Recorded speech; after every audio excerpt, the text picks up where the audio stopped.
नमस्कार। मैं अशोक प्रियदर्शी। प्रशांत किशोर देश के जाने माने रणनीतिकार रहे हैं। 2014 में नरेंद्र मोदी की केंद्र में सरकार बनाने में अहम भूमिका की दावा करते रहे हैं। प्रशांत किशोर यह भी दावा करते रहे हैं कि बिहार, पश्चिम बंगाल जैसे कई राज्यों में उनकी रणनीति की वजह से सरकारें बनी। लेकिन देखें तो जब प्रशांत किशोर की खुद की बारी आई तो वह पहली ही परीक्षा में फेल हो गए। दरअसल प्रशांत किशोर ने 2 अक्टूबर को जनसुराज को पार्टी घोषित की है। इसके बाद पहली दफा बिहार के सियासी अखाड़े में 4 सीटों पर होने वाले उपचुनाव में उम्मीदवारों को उतारा है। लेकिन ताजुब की इनमें से 2 सीटों पर नामांकन के पहले ही उम्मीदवारों को बदलना पड़ा है। ऐसा माना जाता है कि प्रशांत किशोर सियासी खिलाड़ी हैं, हर काम को सोच समझकर करते हैं, लेकिन उनका पहला ही फैसला गलत साबित हुआ है।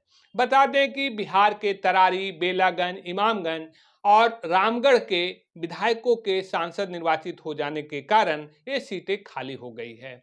इन सभी सीटों पर उपचुनाव होना है। जनसुराज ने इन सभी सीटों पर अपना उम्मीदवार उतारा है, लेकिन चुनाव से पहले ही तरारी और बेलागंज के उम्मीदवार को बदलना पड़ा। तरारी से सेना के रिटायर्ड अधिकारी श्री कृष्ण सिंह को उम्मीदवार बनाया गया था, लेकिन अब उनकी जगह सामाजिक कार्यकर्ता किरण सिंह को उतारा गया है। दूसरी तरफ बेलागंज से प्रोफेसर खिलाफत हुसैन को उम्मीदवार घोषित किया गया था, लेकिन अब उनकी जगह मोहम्मद अमजद को उतारा गया है। सुनिए प्रशांत किशोर की उम्मीदवारों के चयन में मिली विफलता पर क्या सफाई दी है। 2 क्षेत्रों में गया के बेलागंज और भोजपुर के तरारी क्षेत्र में जो जनसुराज के घोषित उम्मीदवार रहे हैं वो अलग अलग परिस्थितियों की वजह से बदले गए हैं। भोजपुर के तरारी में जैसा कि आप जानते हैं lieutenant general vice chief of army Shri Krishna Singh की जगह अब किरण जी जनसुराज की उम्मीदवार होंगी। उसी तरह बेलागंज में प्रोफेसर खिलाफत हुसैन की जगह अब अमजद साहब जनसुराज के उम्मीदवार होंगे। मैं अपने तौर पर प्रोफेसर खिलाफत हुसैन का और जनरल साहब का तहे दिल से शुक्रिया अदा करता हूं कि इन्होंने वो रास्ता जनसुराज को खोजने में, आगे बढ़ने में इन्होंने मदद करी है। हमें आपसे कुछ छुपाना नहीं है।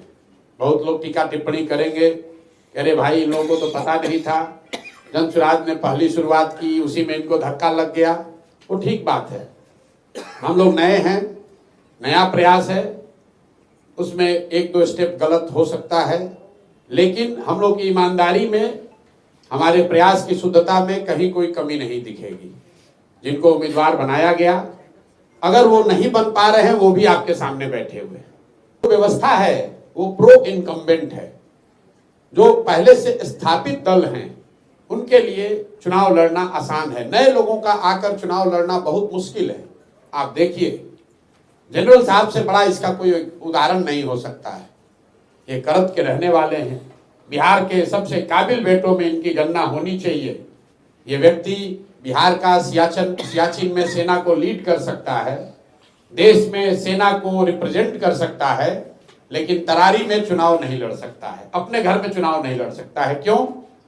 क्योंकि यहाँ के इलेक्टोरल रोल में, मतदाता सूची में इन्होंने अपना नाम दर्ज नहीं कराया है। तो भाई जो नौकरी में है, जहां पर वो नौकरी करता है, उसकी जिम्मेवार नागरिक होने के नाते ये जिम्मेवारी है कि वहां वोट दे।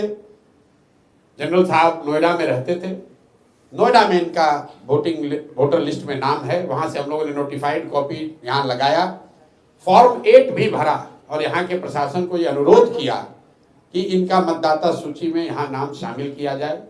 लेकिन रूल का हवाला देकर यहाँ के प्रशासन और इलेक्शन कमीशन ने ये कहा कि 15 तारीख के बाद जब आचार संहिता लागू हो गई तो हम लोग नया मतदाता सूची में नाम नहीं जोड़ सकते। हम लोगों ने अपनी ओर से सारी कानूनी सलाह ली, जितने यहाँ कानूनविद हैं, यहाँ पर सुप्रीम कोर्ट में हर जगह बात की, कोई रास्ता नहीं मिला। तो हम लोगों ने जनरल साहब से अनुरोध किया। अब हमारे पास एक ही विकल्प जनसुराज के पास था, या तो हम लोग इसको राजनीतिक मुद्दा बनाते या फिर नेगेटिव सोच से हटकर एक पॉजिटिव प्रयास के लिए शुरुआत करें।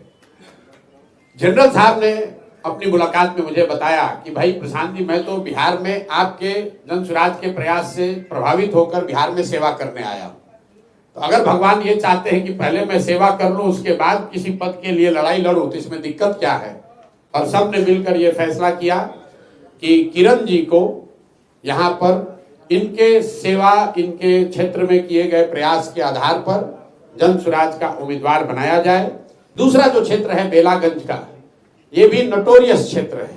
आपको मालूम है बेलागंज की पहचान क्या है। वहां पर जन सुराज के सभी साथियों ने जब बैठक करी, सब ने मिलकर अमजद भाई का नाम प्रपोज किया था। मैंने प्रेस कॉन्फ्रेंस में भी कहा था और वहां की सभा में भी इस बात की घोषणा की गई थी कि जन सुराज की ओर से अमजद भाई उम्मीदवार रहेंगे। अमजद भाई ने खड़ा होकर कहा कि मेरी जगह पर प्रोफेसर खिलाफत हुसैन जी अगर चुनाव लड़े तो अच्छा है। अमजद भाई से मेरी जो बातचीत हुई, भाई आपको उम्मीदवारी मिल रही है, क्यों नहीं लड़ना चाहते हैं। मैं कैमरे पर खुलासा करना चाहता हूं, क्यों नहीं लड़ना चाहते, क्यों नहीं लड़ना चाहते थे। चुनाव लड़ना आसान नहीं है। सामान्य परिवार के बच्चों के लिए चुनाव लड़ना आसान बात नहीं है। अमजद साहब 2-3 चुनाव लड़ चुके हैं, वहां से लड़ने वाले में इनकी छवि है, साधारण परिवार के बच्चे हैं।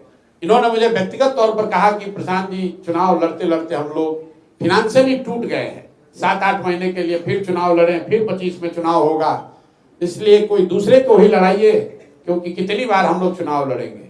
लेकिन उस और उनके भावना का सम्मान करते हुए उन्होंने प्रोफेसर खिलाफत हुसैन जी का नाम प्रपोज किया। इनकी बड़ी इज्जत है। ये राजनीति में आए हैं, खींच कर हम लाए हैं और इनको राजनीति में ही रखेंगे। अब इनको टीचर नहीं बनने देंगे, राजनीति में ये बने रहेंगे। जान छुड़ाकर भागना चाहते हैं। और ये सिर्फ खिलाफत हुसैन जी के लिए नहीं कह रहे हैं, जनरल साहब को भी हम वापस आर्मी में नहीं जाने देंगे। तो प्रोफेसर खिलाफत हुसैन और जनरल एसके सिंह कहीं नहीं जा रहे हैं, जन सुराज का हिस्सा बनकर मजबूती से बिहार को सुधारने के इस प्रयास में जुड़े रहेंगे। व्यवस्था इतनी प्रो इनकम्बेंट है कि भाजपा कैंडिडेट को सब लोग जानता है, उसका चुनाव चिन्ह सब जानता है, लेकिन जन सुराज के उम्मीदवारों को चिन्ह जो है चुनाव चिन्ह 28 को ही मिलेगा। लेकिन आप लिख कर रखिए, भले चुनाव चिन्ह हम लोग को 28 को मिलेगा, 12 दिन 14 दिन के अंदर, क्योंकि क्षेत्र की जनता देख रही है जन सुराज जन सुराज जन सुराज का उम्मीदवार कौन होता है। उसको जो जिन दलों को सालों लगे हैं अपना चुनाव चिन्ह घर घर पहुंचाने में, जन सुराज का चुनाव चिन्ह 15 दिन में पहुंचेगा और आप 13 तारीख को देखिएगा कि जनता कैसे वोट करती है। वैसे चुनाव में उम्मीदवार बदले जाने की घटना कोई पहली नहीं है। ऐसे अनेक मौके देखने और सुनने को मिलते रहे हैं। लेकिन सवाल इसलिए उठना लाजमी है कि जब प्रशांत किशोर खुद को देश का बड़ा रणनीतिकार होने का दावा करते रहे हैं, लेकिन जब राजनीति में अपनी बारी आई तब उनकी रणनीति ही फेल हो गई। ऐसे ही रिपोर्ट को देखने के लिए एक्सक्लूसिव पोस्ट चैनल से जुड़े रहें। फिर मिलते हैं किसी अगले रिपोर्ट के साथ। धन्यवाद।